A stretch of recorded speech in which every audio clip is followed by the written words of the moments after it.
Well, this is Dr. Stan back here at Radio Liberty, coming to you from the hills overlooking beautiful and picturesque Monterey Bay and bringing you the news behind the news, the story behind the story, hoping to convince you that reality is usually scoffed at, that illusion is usually king. But in the battle for survival of Western civilization, it's going to be reality, not illusion or delusion, that will determine what the future will bring. And I need to remind you the views expressed here are not necessarily those of the owners, management, staff, sponsors, or supporters of the station you're listening to. They're my views, and for the next hour, they'll be the views of our good friend Joel Skousen from World Affairs Brief. Joel, thanks so much for being with us today, and what are we going to be covering? Well, I bet you don't have trouble guessing that it's going to be about the about what happened. Death of Osama Bin Laden. Right. That sort of just keeps coming back again and again and again. It's just so hard to kill that guy. Well, here's my take on it, Dan. There is no doubt in my mind that Osama Bin Laden is dead. The only real question is, when did he die? This latest and final bit of military and political theater is merely the last in a long series of perhaps 9 stories from 2002 to the present pronouncing Osama Bin Laden dead. Well, apparently the establishment decided that maintaining the myth of the Osama threat had outlived its usefulness. I think that they are looking for ways to boost Obama's chances of winning back the presidency. I think there are multiple things that I've talked about in past previous 2 World Affairs briefs that indicate the establishment is trying to sabotage the Republican attempt to overtake Obama and yield Obama another 4 years, unfortunately as that may be for the nation.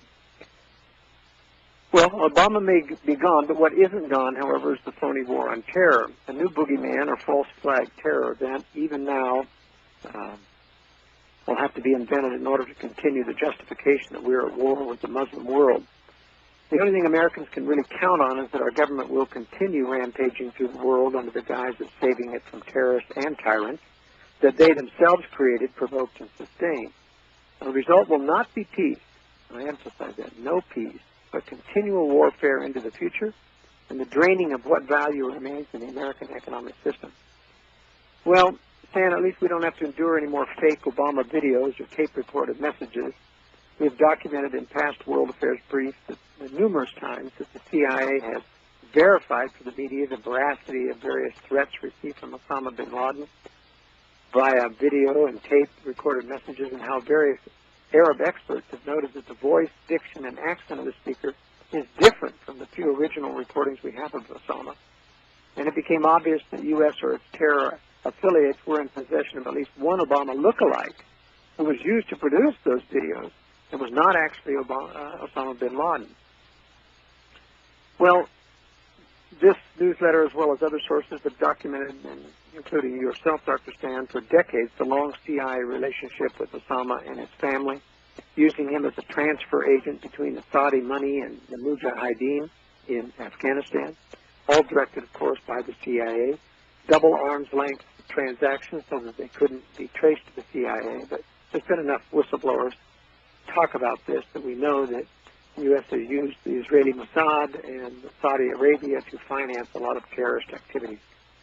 That relationship continued right up to 9/11 as the U.S. continued to provide Osama dialysis treatment for his kidneys at an American hospital in Dubai. Osama bin Laden was in Dubai from July 4th to July 15th. During that time, there was a steady parade of sheiks and other important people in the Arab world that came to visit him, as well as Larry Mitchell, the station chief of the CIA. So this obviously was not the kind of person that was a known terrorist. Otherwise, the CIA wouldn't be visiting him. Well, he did have severe kidney disease.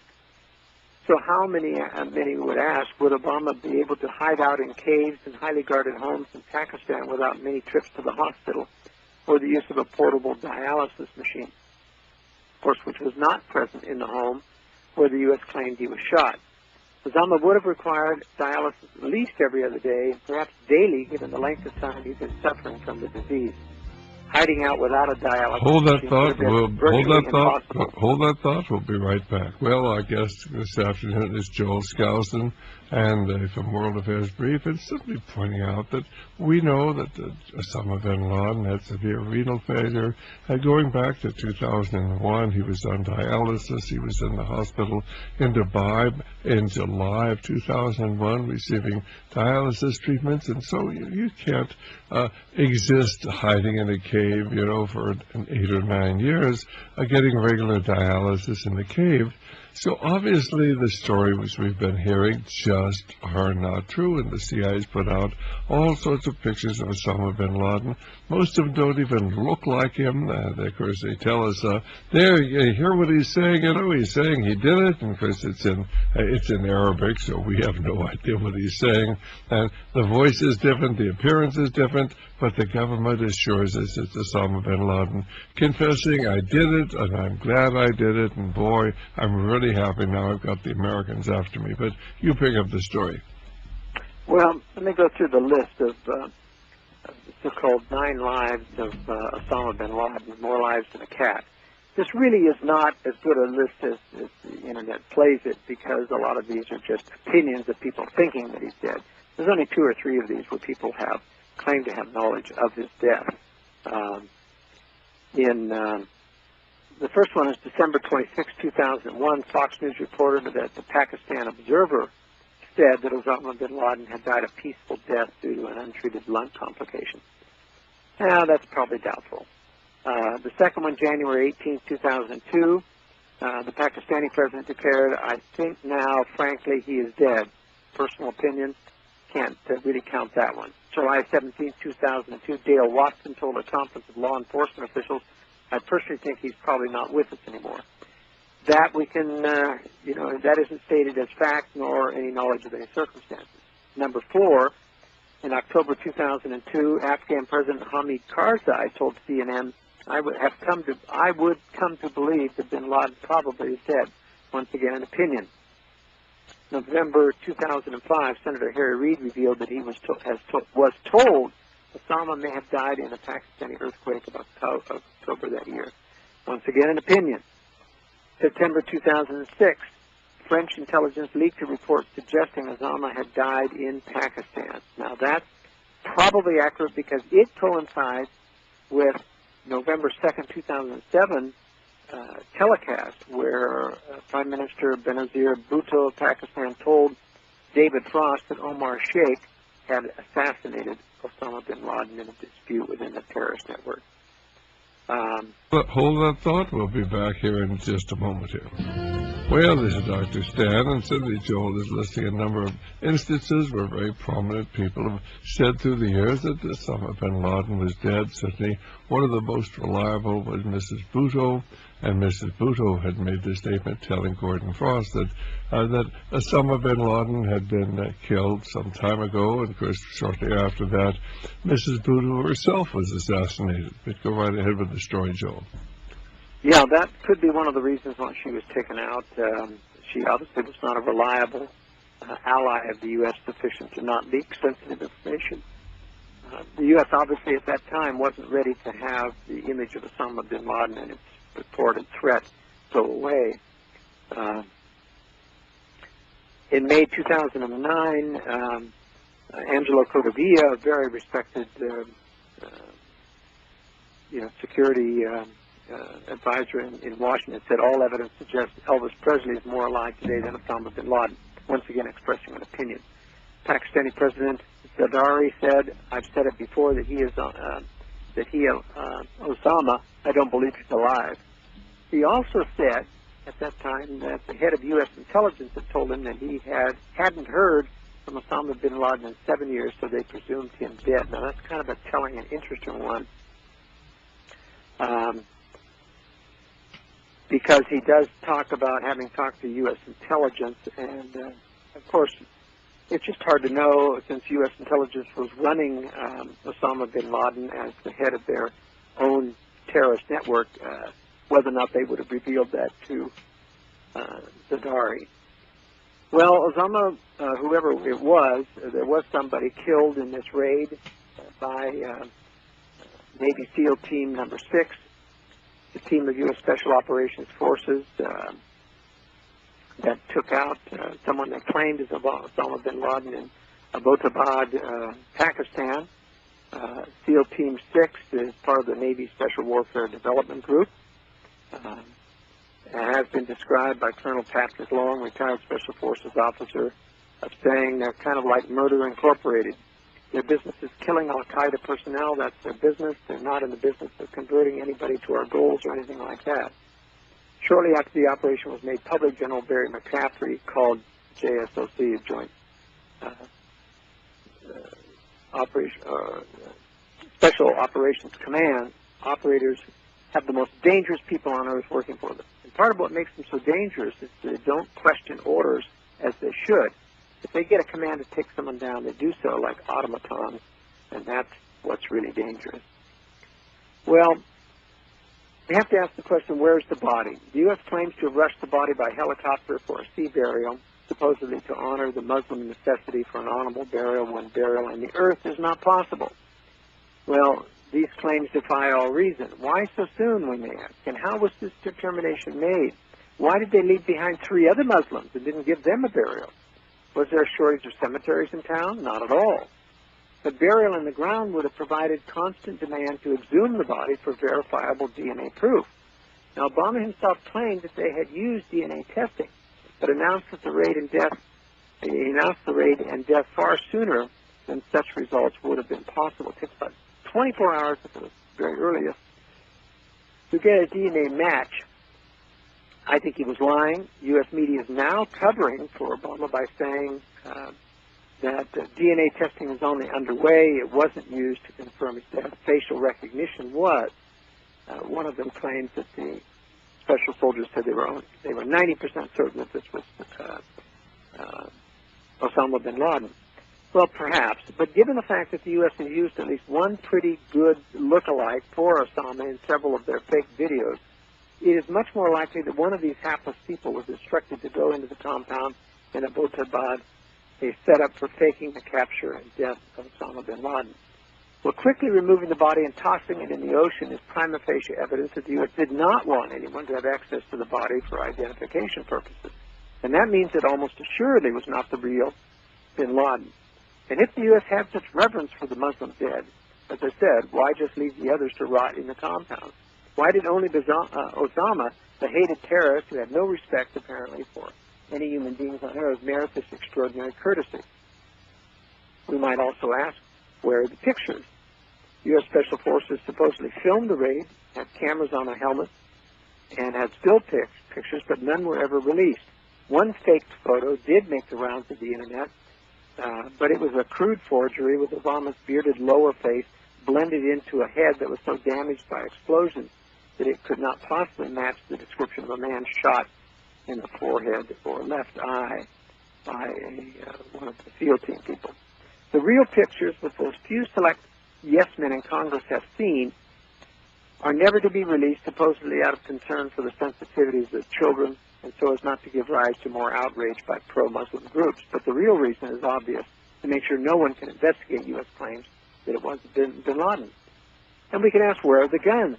The U.S. team came into the compound, guns blazing, saying they feared for their lives, but according to Reuters, photographs acquired by Reuters and taken about an hour after the U.S. assault on Osama bin Laden's compound show 3 men lying in pools of blood, but absolutely no weapons and no dialysis machine.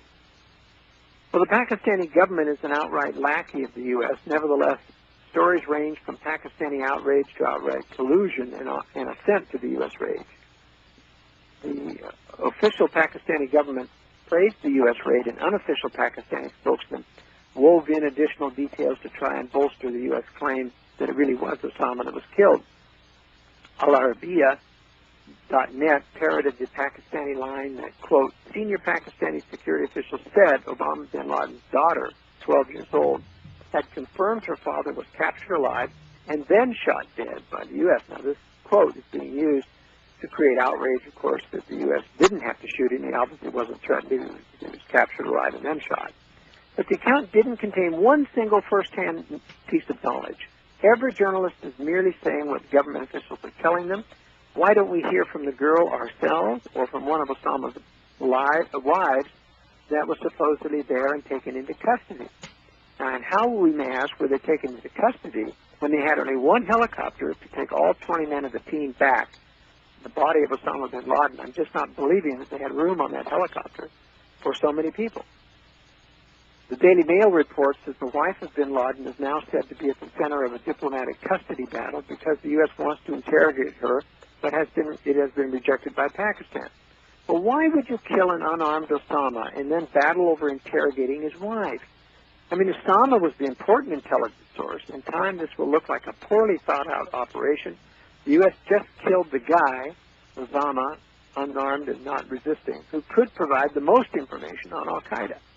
As for interrogating the wife, the U.S. just wants to shut her up, and they are to be really concerned about the 12-year-old girl when she finally grows up and gets released, that she's going to tell what really happened, if in fact she was there. We don't know that.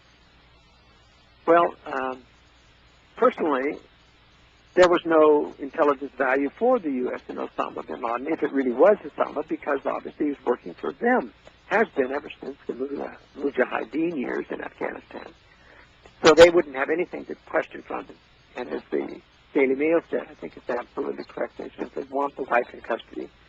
If that was a wife, whoever it is that they say they have in custody, they may not have anybody in custody. And that's a very real possibility, since it's very unlikely that they could have taken her out in a helicopter when one of the two helicopters that were present went down. And of course, it's so interesting, Lee Harvey Oswald was never tried for the murder of John Kennedy.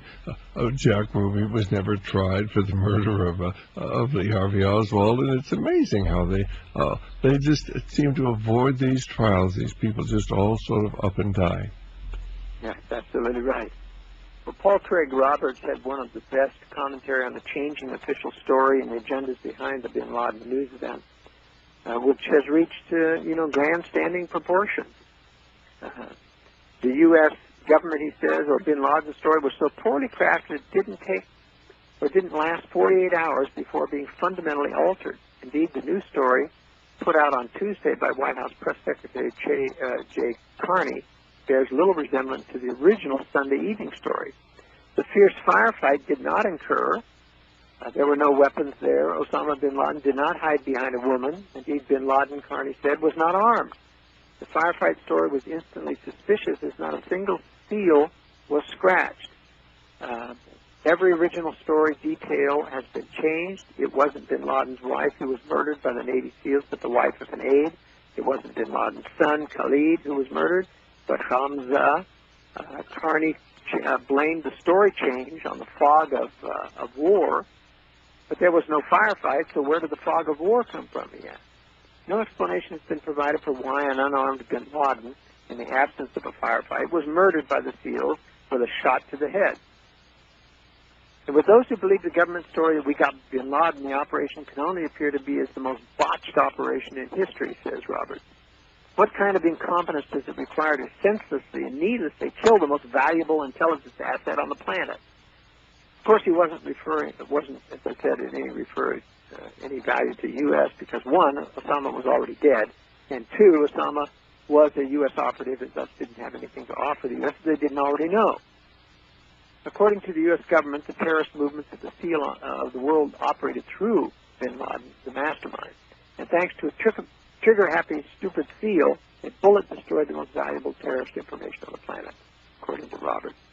But whether or not Roberts believes this or not, he's at least putting out what this appears on its face when you send SEALs in, pulling the triggers and not trying to capture anyone.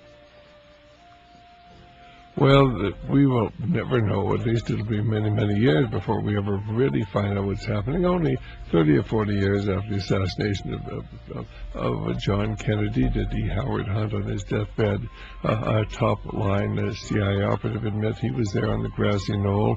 Actually told his sons, who've written a book about it, Frank Sturgis, who is also accused of being on the grassy knoll, another CIA operative, eventually admitted he was there at Sydney.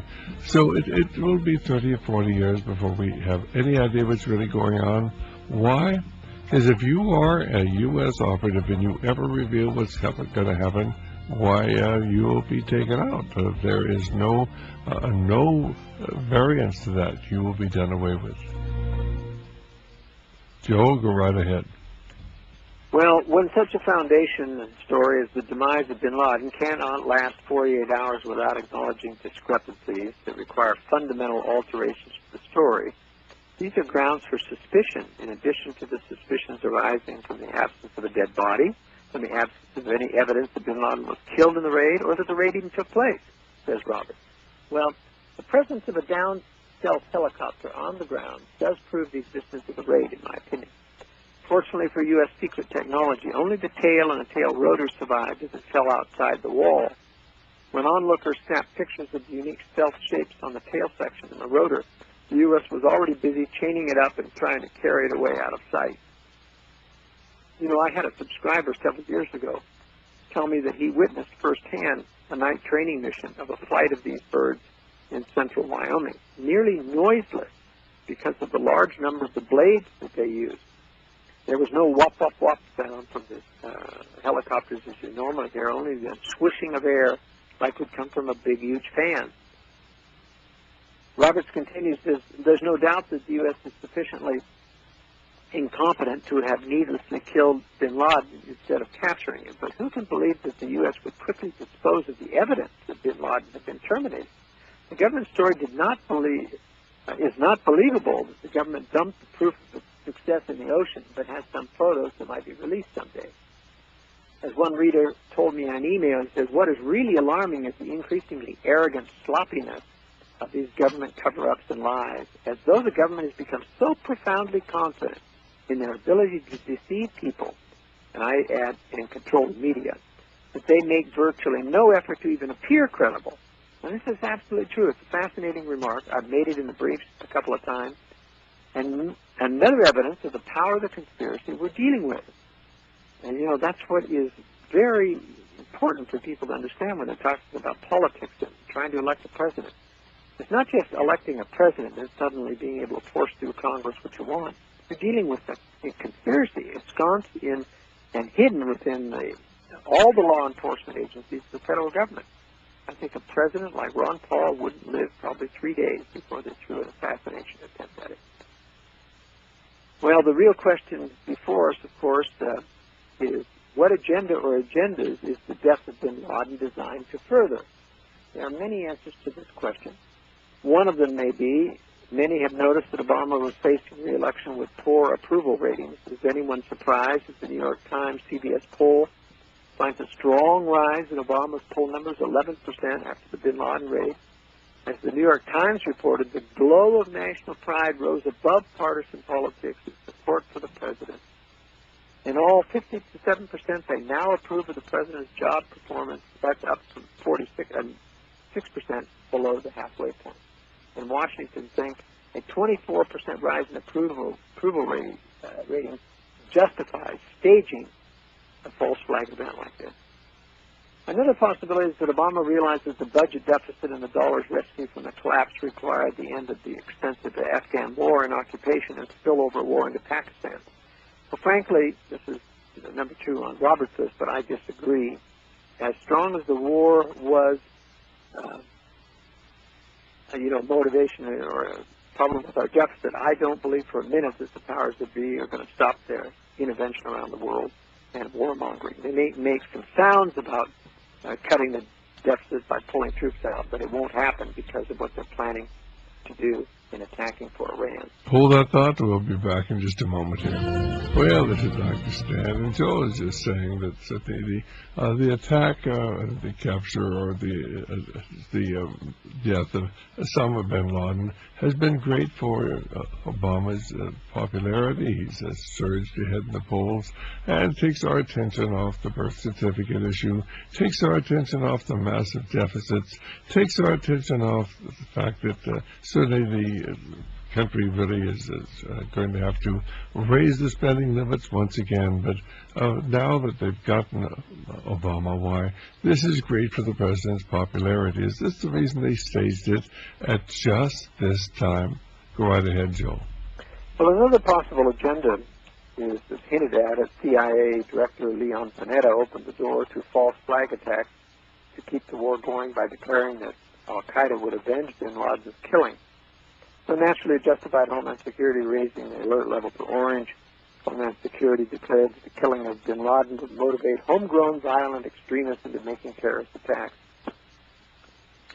Homegrown violent extremists is an undefined term, of course, and it seems to include environmentalists and war protesters, as well as anyone coming back from Vietnam who's not a fan of the U.S. government. Number 4, various parts of the government quickly seized on the success in killing bin Laden to defend and advance their own agendas, such as torture. Americans were told that bin Laden was found as a result of information gleaned from torturing detainees held in Eastern Europe, and also from information from the notorious Khalid Sheikh Mohammed, who claimed way too much in his so-called confessions. And those confessions, by the way, that related to bin Laden were not taken during actual torture sessions. Well, my personal view is that the establishment intends to get Obama reelected, and this was conjured up. This was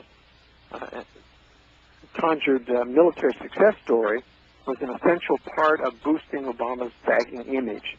As I pointed out in the briefings 2 weeks ago, the promotion of Donald Trump as a serious candidate, a la Ross Perot, is another major factor in splitting off the independent and Tea Party vote, so that it doesn't accrue to the benefit of Republicans, whoever Republicans the powers to be select. Another sign is that the huge number of people the kingmakers are talking to are trying to convince them to join in the race for president is almost a dozen at the latest count. The powers that be, I believe, are intending to give people so many choices that the anti-Obama movement will factionalize into hundreds of pieces. I think they're also trying to create an illusion of so many people, not an illusion, but the reality of so many people crowding into the debates that the public will cry for culling out of those. And I think they're hoping to cull out Ron Paul in the process.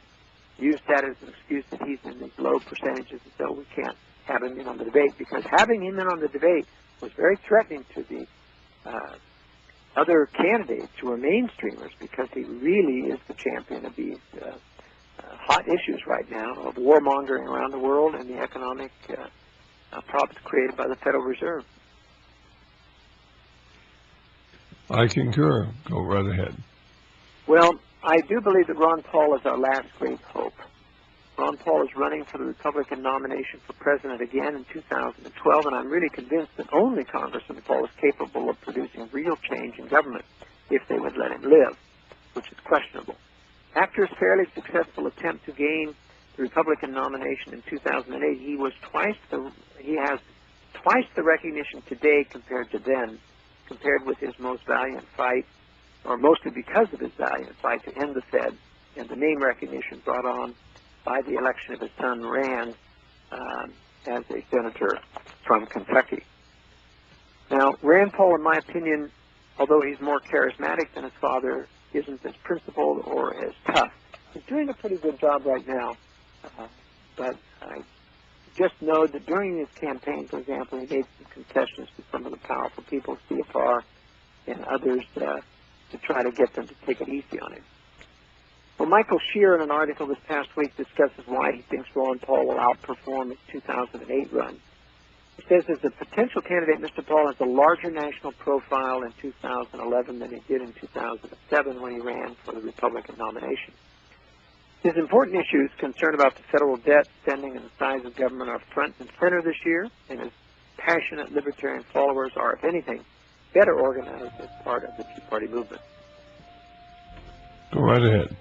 Well, Drew Ivers, a member of the State Central Committee of Iowa, the first Republican primary, says Ron Paul finds himself right in the epicenter of 3 or 4 or 5 of the most critical and controversial issues: the spending, the war, the financial crisis. That's how snowballs develop. You know, they get small and they develop bigger downhill. Now, that's only, of course, if the media allows them to get coverage as they're running downhill. Whatever that happens, Mr. Paul will depend in part on who he's running against. In a relatively small field of serious contenders, Mr. Paul could emerge as a large voice in the political debate, and that's exactly correct. But the powers that be are trying to flood the field with candidates so that Ron Paul is lost in a large group of wannabes Hold that thought, hold that thought. We'll be back in just a moment here.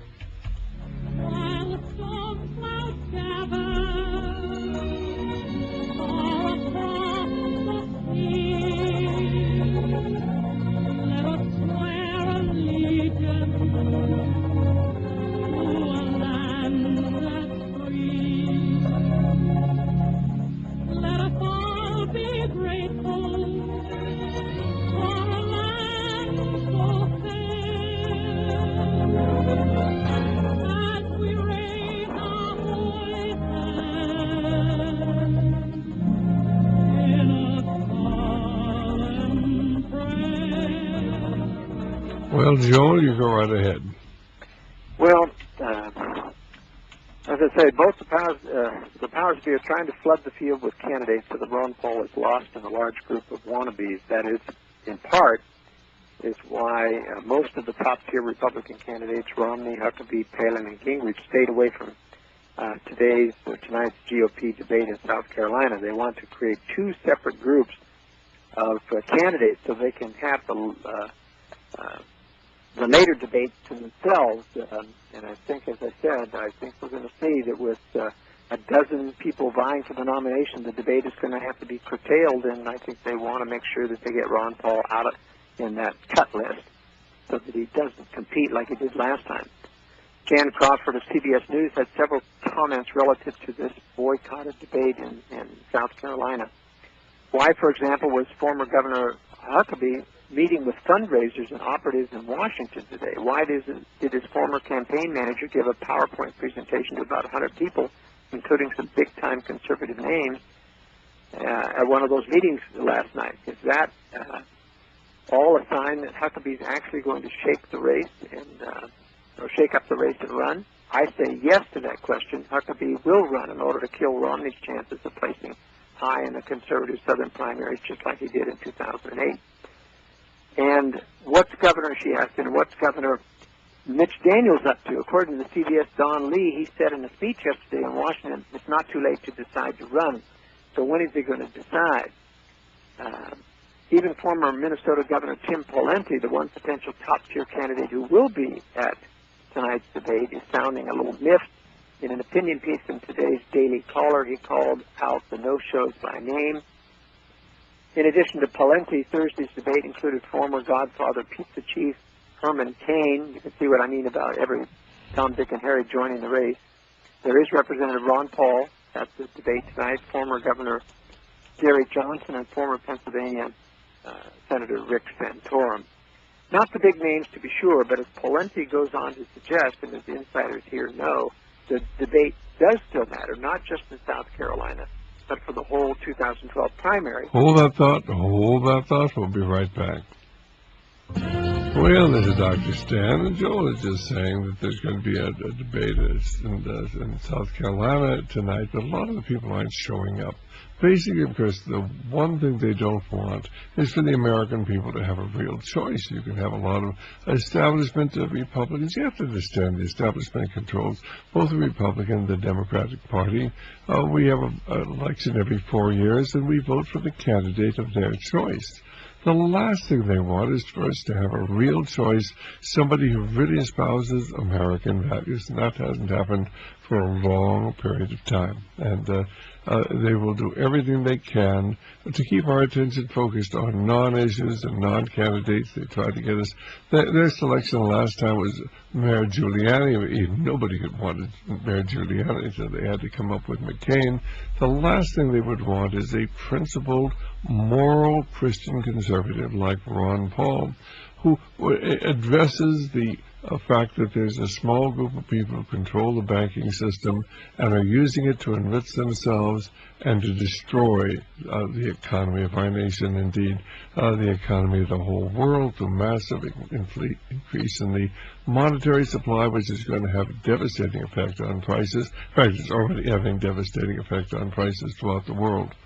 Well, Joel, before we go on, I want you to tell our listeners how they can get in touch with you, learn more about the World Affairs Brief, perhaps subscribe to it. I hope that they will. And then tell them about your books, so The Secure Home, Sydney, Strategic Relocation, the other book.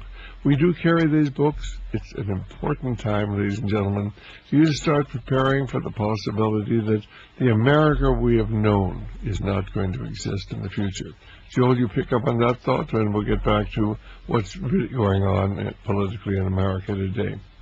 Well, that's a very, very good point. In fact, that's been my philosophy for many years, that while we fight for our liberty, we must not fail to prepare for a potential takedown. Frankly, it doesn't look very good about being able to beat this conspiracy. They've been beating us now in large measure ever since the turn of the century, when they took over with Woodrow Wilson, thanks to another third-party intervention by Teddy Roosevelt, who unwittingly was used by the establishment to get Wilson into office and to keep Taft from being into office. We're going to see that same thing happening today. But as I say, we need to look strongly at preparing against the potentials of war and economic and social dislocation. As I point out in my book, Strategic Relocation, it's high-density population areas that are your biggest threat, just because it turns millions of good people into scavengers and even potential violent people looking for something to eat. And it's a very difficult situation that people have never imagined could happen on a large scale in the U.S., but because of our interdependency with other people and lack of ability to take care of ourselves should we lose that interdependency, or government services, or water, or electricity, or food supplies, that's what makes it so difficult to keep the social fabric intact. Strategic Relocation is a book that's very much a bestseller now. My major book on high-security construction and remodeling and self-sufficiency is the book called The Secure Home, 700 pages, big as a telephone book. And the other book is How to Implement a High-Security Shelter in the Home. This is how to do a safe room with architectural plans and all the equipment specifications to do that. That's the most economic thing that people can do to protect themselves within an existing home. All of three of those books are available at Radio Liberty, and I encourage people to get them through Dr. Stan and his good organization.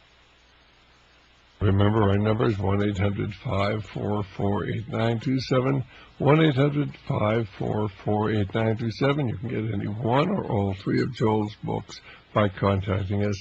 It's vitally important that you start thinking about how you will protect yourself and your family if we are unable to take back control of America and we descend into the chaos which I believe the Brotherhood of Darkness is planning for our nation and the world.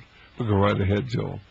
And if people want to get a sample copy of the World Affairs Brief, they want to consider subscribing, it's available by emailing me at editor@worldaffairsbrief.com. Well, we're talking about the 5 reasons why the South Carolina small debate is important. First of all, Tim Pawlenty is one of the top-tier candidates, and he's going to be there. Pressure is on Pawlenty. He's got the most to gain and the most to lose in this if he doesn't do well. If he performs well, he can shore up his credentials and increase his name recognition. But there are huge risks. If he gets sidetracked or derailed by issues other candidates want to talk about, he could get hurt. One big misstatement or stumble could put him out. That's the same thing with any of these small-time people getting in. If they don't make a good first impression, they're not going to get to second base. 2, South Carolina is a big deal for Republican presidential politics. It's the first Southern primary, and its voters are a bellwether for the rest of the nation, and they'll remember who showed up at the debate. So I think South Carolina is important. Whenever you win one primary in the South, it starts to set a snowball stage for other primaries. That was the establishment tactic when they pulled, when it was obvious that Giuliani wasn't going to make it, and they pulled out of their hat Senator McCain, gave him 6 endorsements from major newspapers around the country. He was off and running and did well in all the rest of the primaries. Well, number 4, the pressure may be on the debaters tonight, but it's also on the no-shows. With so much at stake in South Carolina, a serious candidate who's not at the debate and wants to do well in this state better get there soon. Former Governor Jon Huntsman of Utah, who is one of the people the establishment's whispering in his ear to try to run for president, and it's very, very strange because he's an absolute clone of Mitt Romney. Both Mormons, both highly regarded in the state of Utah, both highly regarded in the Mormon vote, which they intend to split in two if they run both of them in primaries. And this is all, I think, aimed at trying to keep Romney out of the race. I think they're going to sacrifice the Republicans this time, and I think they want to sacrifice it with somebody who's imminently losable, and Romney is not, despite the fact I'm not really a favorite because he's too ambitious, and ambitious people always tend to bow and kowtow to the establishment. Meanwhile, Michael Shears continues to say, but Mr. Paul remains the controversial figure who pays little attention to the standard political convention. He is fiercely anti-war at a time when Republicans have typically expressed staunch support for the military efforts overseas. He calls for deep and painful sacrifices by important political constituencies. And of course, as we know, Stan, that's the death knell for politics. But still, he is our only hope because, as I've said many times, he is the only candidate that I am absolutely sure will never compromise his position and will never get or allow the powers that be to get to first base if he has anything to say about it. So here's the basic reasons why Ron Paul will do better in 2012. One, he's better fundraiser than ever now. He's got a well-oiled internet machine in his campaign for liberty. Number two, he has a huge following in the Tea Party. When you poll the activists within the Republicans, Ron Paul is at least as high, if not higher, than any other person. It's only when you delete that with the dumbed-down people out of the general room that you get, 30 and 40% voting for someone like Donald Trump. Well, fortunately, the activists within the party are much more effective at getting out the vote and voting than the people that they poll normally. The debate consuming Washington right now is all about the issues that Mr. Paul is the leader on: the debt, shrinking the size of government, also, Shears forgets to talk about the Federal Reserve. That's a major issue with people. People hate the Federal Reserve and its ability to print fiat money. Mr. Paul's longstanding warnings about the cost of the wars in Afghanistan and Iraq are resonating with Republicans, especially in this budget crisis. Number four, he's got fairly high name recognition. His poll numbers remain low, says Shears, around 7 or 8% in recent surveys. But that's where he ended in the last campaign. His numbers, in fact, have not gone down since that last campaign. His numbers can only rise with more debate unless he gets sabotaged by the powers that be who control the debate. Number five, Paul continues to win all presidential polls among hardcore conservatives. He won this year the Conservative Political Action Conference poll, and that really bothers the establishment. Well, here are the reasons why he probably won't win the nomination. Number one, the powers that be who control the establishment media will pull out all the stops and all the dirty tricks to stop him, mostly by refusing him coverage. Number two, another major false flag terror attack or even a larger Middle East war in Iran or with Syria will arise that will once again put America back into a knee-jerk reaction in support of all things military intervention and deficits be damned. Number three, they will always find a way to cull him out of the debate, and the large numbers of candidates being induced to run may be the prime way of doing that, as I mentioned. Number four, the Tea Party movement doesn't have the thinking ability nor analytical skills to resist the false conservative pronouncements and promises of the top Republican contenders. They will once again be snookered by the lure of he can win over principles. I'm reminded that even Orrin Hatch, the semi-liberal Republican from Utah who keeps pandering to the establishment, who considers Ted Kennedy one of his best friends in Congress, is back in Utah now, sounding like a true conservative fan, just pounding the pulpit over all the things. He sounds like a Ron Paul, but as I said on an interview in Utah today, you can't trust him. He will turn around and thumb his nose at you as soon as he gets reelected.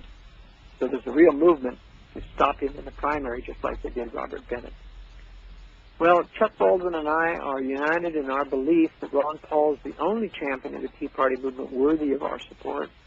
It doesn't matter if you agree with Ron on every issue. The most important and overriding factor is this, that Ron Paul is the only candidate that can't be bought, can't be pressured, can't be coerced into compromise. Everyone else can, and that's why we keep losing once Republicans get into office. So this is the great chance. probably the one last chance that we'll have to make a real movement. We've got an unpopular president who the media is attempting to resurrect. We may well be able to do it, but we've got to be strong in our stand against this. I certainly agree. I think it's going to be an exciting time. I just hope that, of course, we'll be able to focus on the real issues. And, of course, I really do think that the war is still a very important issue, and I think there are an awful lot of people, even though the leaders of the Republican Party all support the war, I think there are an awful lot of thinking Republicans who do not. I think there are a lot of thinking Democrats who do not, and I would think that an awful lot of Democrats would actually vote for Ron Paul in the actual election because of his consistent position against these senseless wars. I think you're right, and that's why I think they don't dare allow him to get the Republican nomination now. Ronald Reagan got it in spite of the attempts of the powers that be to deny him. They wanted Rockefeller, and he got it instead, and they were able to control him. But one of the reasons Reagan would get him, he's very charismatic. Ron Paul's very principled. He's not as charismatic as Reagan, so it's hard to carry the non-thinking vote. He will carry virtually the highest percentage ever of the thinking vote in independents, Democrats, Republicans, and Libertarians, but it probably won't be enough. That's what I fear. Interesting other point politically is Sarah Palin has really kind of seen that there's no place to go with all these mainstream Republican leaders. She's got to get further to the right in order to unstall her stalled political campaign. Although she has severed her relationship with Randy Scheunemann, who was the arch neocon who was promoting the Iraq War, her new tack toward the libertarian right is not because Palin is any smarter or principled than before, but because she sees her influence waning in the Tea Party movement and has to make a change. I still don't trust her.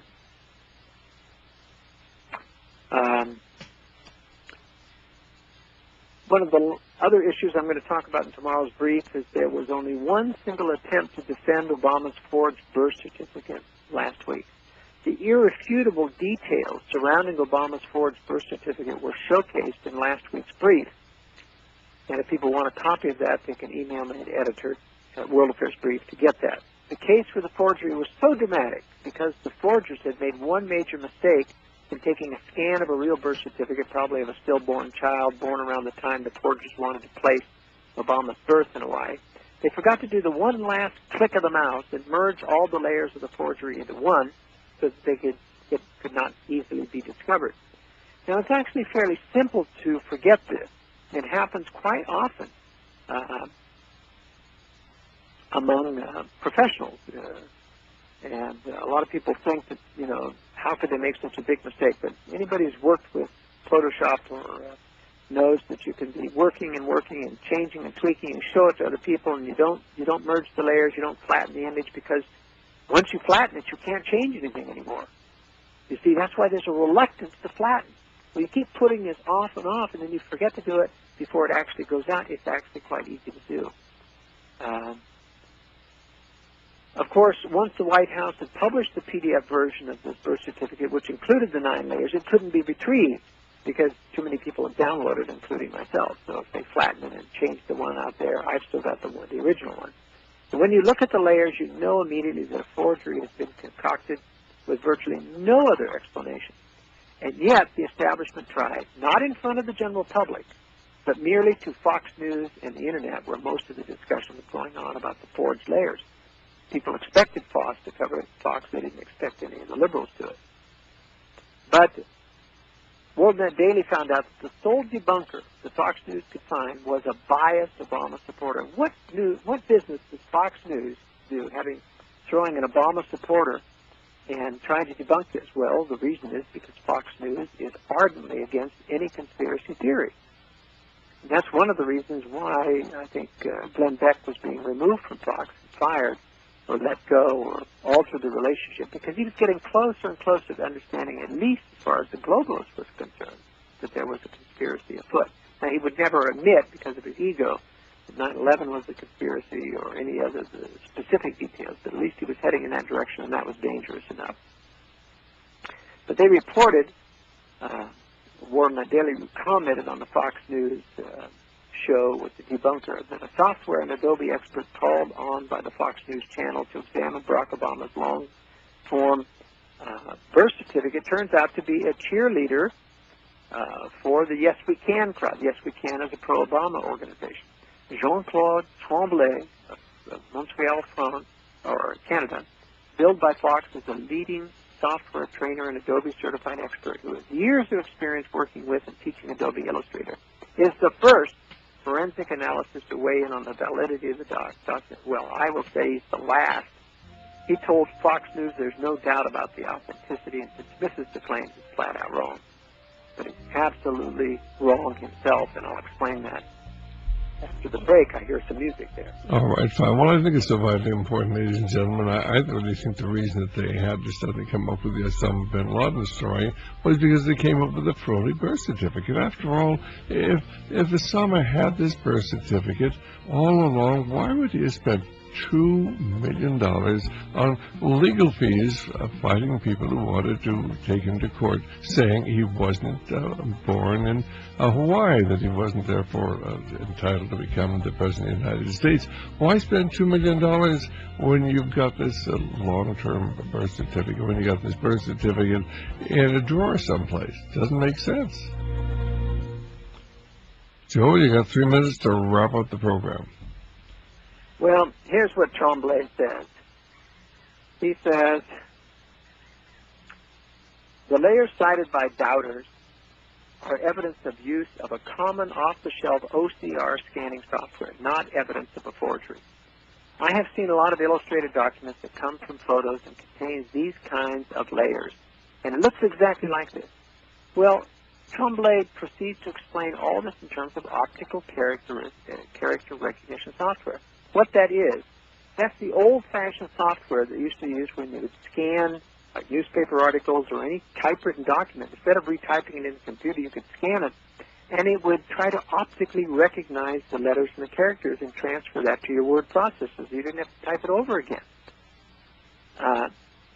But he's got to know that this is a bogus explanation. An OCR scanner is just what it says, a character scanner.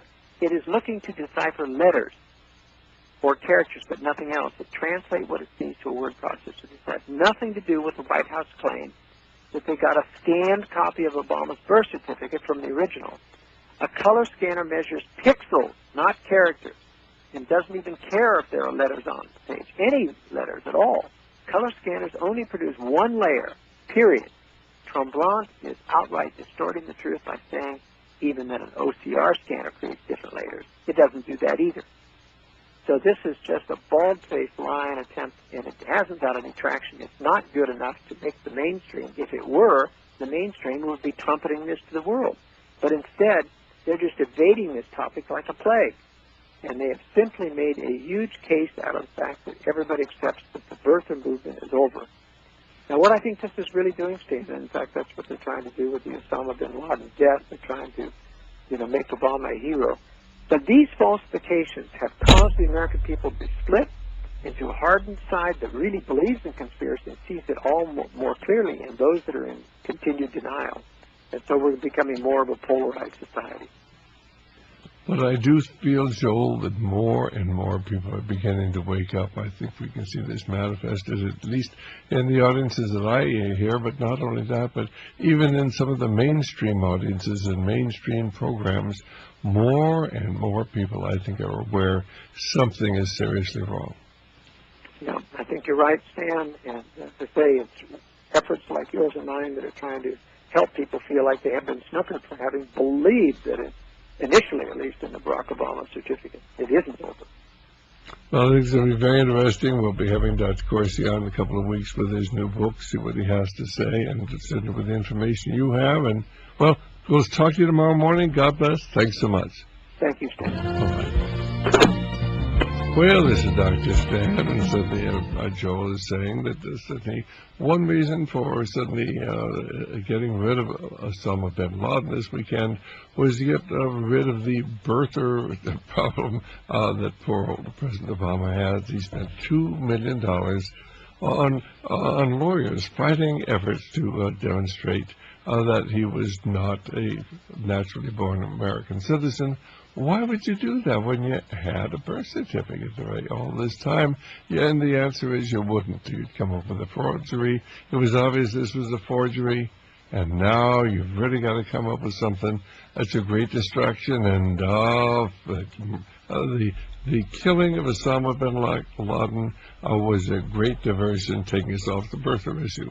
Ladies and gentlemen, our minds are molded, our tastes are formed, our ideas suggested by the people who control the media. They manipulate the American people all the time. And that was one of the things that really got my attention 29 years ago when I joined the conservative movement, was the realization that the American media is controlled. And of course, as you know, there are about 6 major corporations that control 95% of the media. Source for this would be The New Media Monopoly by Professor Benedictian, who is a liberal. He was formerly the Dean of Journalism at the University of California in Berkeley, and I've talked to him. He's a little hard of hearing, so he won't come on. You can get his book. Although the people who published the book don't want it out, they will not give us enough of a discount on it. I would lose money on every book I sold if we sold it, so we don't sell it. But you can get it from the library, or you can order it through your local bookstore. The New Media Monopoly simply points out 6 major corporations, AOL, Time Warner, and of course they've separated now, but they still both tie into the Council on Foreign Relations, Bertelsmann, Viacom, which controls CBS, Disney, which controls ABC, and GE, which just sold out to Comcast, and of course Fox, controlled by Murdoch. They are all, every one of them is tied into the Council on Foreign Relations, invisible government, and they largely control the major television, the major radio, the major newspapers, the major publishers. They largely control what the American people think. And if you watch television, why you find that everybody agrees that Osama Bin Laden is dead, that we got him. Well, I will tell you that when I put a program on, everybody doesn't believe Osama Bin Laden is dead. What's really so interesting is in the major talk show program in Columbus, Ohio, almost over half of the people calling in from the general population believe we've been scammed, and we have been. They lied to us about everything. They lied to us about the Gulf of Tonkin incident. They lied to us about the courageous young lady named Jessica Lynch, who was a soldier in Iraq and fought until the last bullet was fired and was kidnapped and abused by the wicked Iraqis. And the story was a total lie. They lied to us about the Gulf of Tonkin incident. They lied to us about Pat Tillman. And of course, they even gave him a Silver Star for the courage and for under fire, whereas he was shot by his own men. In fact, the truth of the matter is 3 well-placed bullets in the middle of his forehead, and at least according to the material information we have, the pathologist who examined the body said this is a murder. But of course, this is never to be brought out. We're not to let the American people know this sort of thing would really happen in America today. If you haven't actually heard or listened to our 4 CD set, Deadly Assassins, where we interview CIA assassins, and suddenly we interview the man who tracked down the man who was paid to kill General Patton. We have the book, Target Patton. We have the interview with the man who interviewed the man who was paid to kill General Patton. We have, of course, an interview with 2 CIA assassins. We have our 4 tape set our 4 CD set on the USS Liberty, which was shot, which was actually attempted to sink this on orders from Washington, D.C., where we have a justification for going to war with Egypt after the '67 war. We have, of course, 4 tape sets on the murder of Martin Luther King, and Saran didn't do it on Bobby Kennedy, and Saran did not do that. Please pray for Radio Liberty, our provision and our protection.